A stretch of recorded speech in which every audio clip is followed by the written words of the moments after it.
actually delivers 2 different sweet flavors in every bite.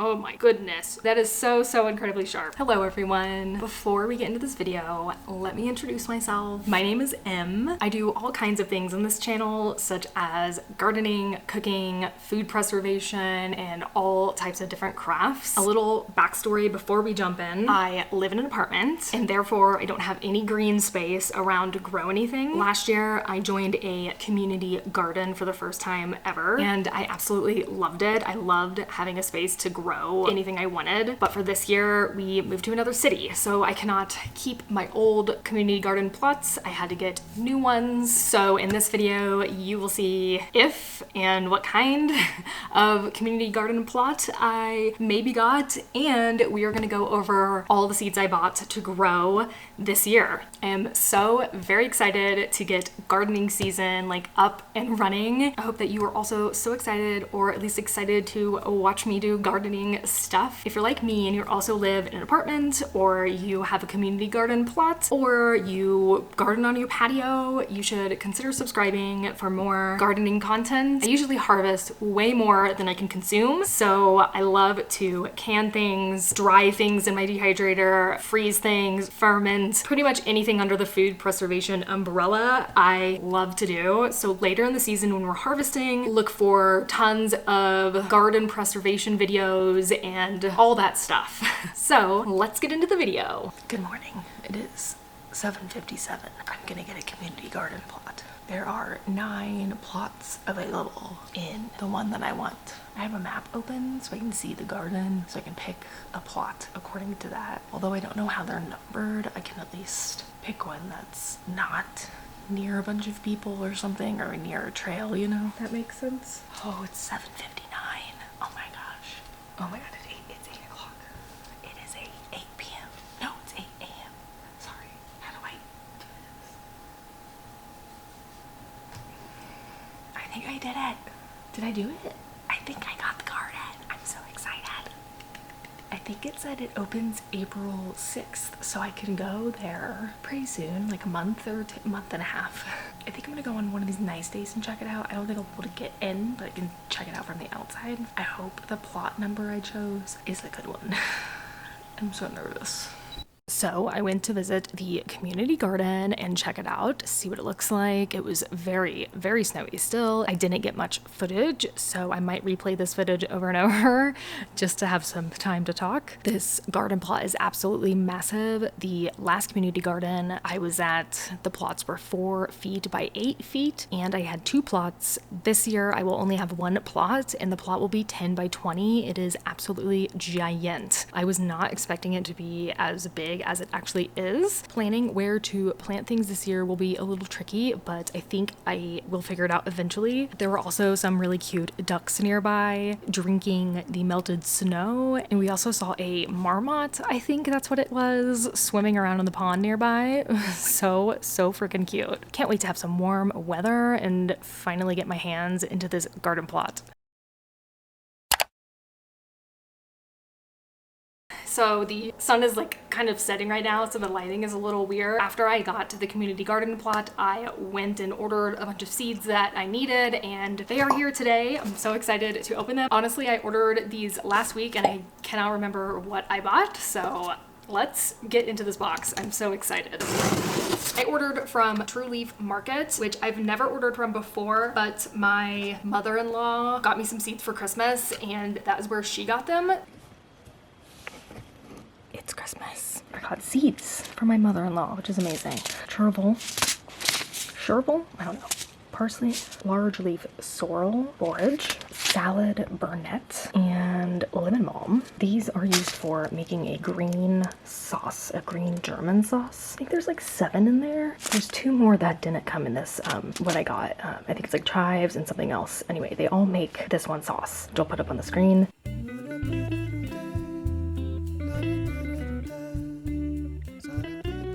I'm so excited to grow these and make that sauce. It sounds amazing. I've never had it, so that is so cool. And it came with this little card here, so I saved it so I could remember to check them out when it came time to buy seeds, and I'm glad I did. They had some really good prices, and they had a lot of cool varieties that you don't see like everywhere. Here are all the seeds that I ordered. So many of them. The first thing that we have is lilac bell sweet pepper. So they are purple, I think it's like a lilac bell pepper. Fun. I think I'll put the pictures up over here somewhere so you can get a visual representation of what these vegetables look like. I tend to get ones that are really fun and not so typical, I guess. I don't know. I just love the more colorful things. So a lilac bell pepper, number one.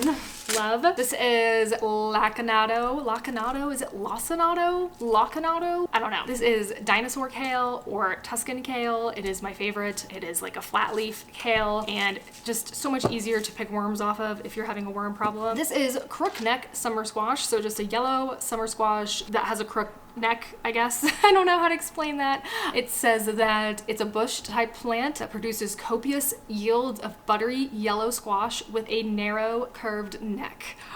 That sounds so good. I cannot wait to have these. Oh my gosh. This one is dazzling blue kale. I believe this is kind of like a curly kale, but it's not as curly as like a curly variety, if that makes sense. And it has like purple, or they're saying like blue veins. Should be good. I don't really know what the taste is like compared to the dinosaur kale, but I'm sure it's just as good. It says cool temperatures intensify the colors. That's pretty cool. Ooh, this one's big. Here we go. Super sugar snap pea snap. That's what it says. Super sugar snap pea snap. These are the super sugar snap peas. So they're gonna be really, really sweet. We did snap peas last year. I believe someone in the garden gave me snap peas that were already soaked. So I was like, okay, and I just threw them in and we had snap peas coming in and they were so freaking good. I wanted to get a really sweet variety and this one looks like it's gonna be the sweetest. So excited for this. This is San Marzano tomatoes determinant. They are a paste tomato and it says premier canning tomato in Italy with heavy walls. Oh my gosh. These are supposedly like one of the best tomatoes out there. This makes like the best tomato sauce and I hope I can get a lot of tomatoes. Last year I didn't get too many. Actually, they're still in my freezer and I still need to can them. I'll get to that eventually. Hopefully before these seeds even turn into a plant. I hope we'll get there eventually, right? So San Marzano's, so excited to see how many tomatoes we're gonna get this year. Next one is just common Italian oregano. I ran out of oregano seeds last year and I needed just regular oregano. I use a lot of oregano in a lot of my cooking and it'd be so nice to just replenish my spice jar with homegrown, home-dried oregano rather than having to buy it all the time. So that is the goal for this year and the goal for this oregano. This one is a carrot. It is a Danvers 126 carrot. I don't know what that means. It says a 19th century American heirloom grown for its tolerance to heavy, difficult soils, first cultivated in Danvers, Massachusetts during the 1870s to give local farmers a chance against the rocky soils of the Northeast. I believe I read about this. It did say that it does well in like compact soil or I guess rocky soil. Since I don't really know what kind of soil I'm gonna have at the community garden, I wanted a good easy carrot that I know was gonna grow for sure and I would get something at the end of the season. So I hope that these work. We have peaches and cream hybrid corn. I have not grown corn, I don't think ever. Actually, I think I may have tried when I was in Kansas City, but I didn't get anything. So this is gonna be a yellow and white variety of corn. I really hope it grows. We have a pretty giant plot, so I'll definitely have enough room for it. It says produces large 8-inch ears, stays sweet and tender for 9 to 14 days after reaching maturity, succulent, sweet, and everything you would expect in a summer sweet corn. Actually delivers 2 different sweet flavors in every bite.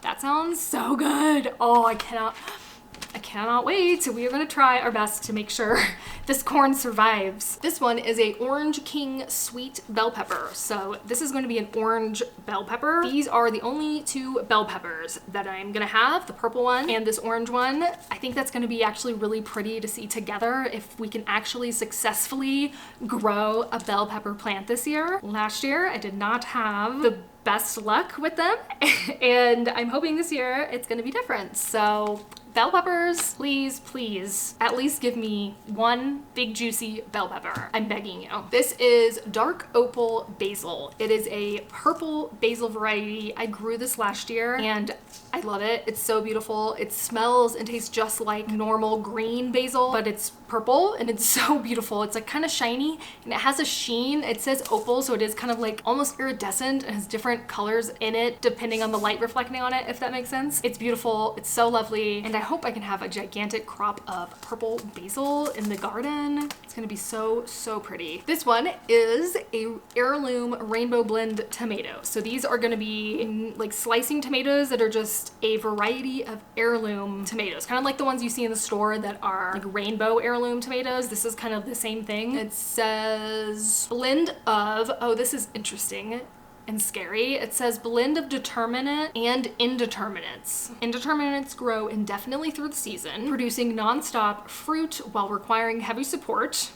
They just keep growing and growing literally forever. Determinates mature to a predetermined size, producing fruit all at once with minor need for staking. So this is a mix of both. So I'm not gonna know if I'm gonna have determinates or indeterminates growing, and I can picture myself with like this giant tomato forest.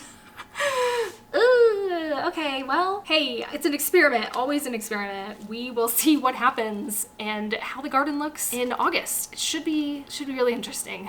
This is purple plum radish. These are just like the kind of red cherry bell radishes. I believe that's what those are. But these are gonna be purple. So they're gonna be, it's kind of like a reddish purple. I don't know, but sounded exciting. Last year we grew French breakfast radishes and they were okay, but a lot of them were hollow inside and I just really didn't like them. They didn't seem very juicy. They were kind of just dry and like hollow. I'm not sure if that was the seed issue or my issue or the environment they were growing in's issue, but I just really didn't like them. So I wanted to grab a different variety of radishes this year. All right, these are huge. Wow. This is Royal Burgundy bush bean. These are gonna be purple green beans, essentially, or purple beans, bush beans. I don't really know what you call them, but it's a green bean, but it's purple. The reason I love the purple ones is because you never miss a harvest because you can see them more clearly. You don't blend in, they are purple. When they start to grow, they're a little bit green and then they get more purple as time goes on and they're just so beautiful. I love them so much. It just makes it so much easier to see which ones are ripe and ready to pick versus the green variety, which sometimes the green can get lost in all the sea of green in the garden and you might miss one or two, and I don't really want to do that. I want to make sure I get all of them. This one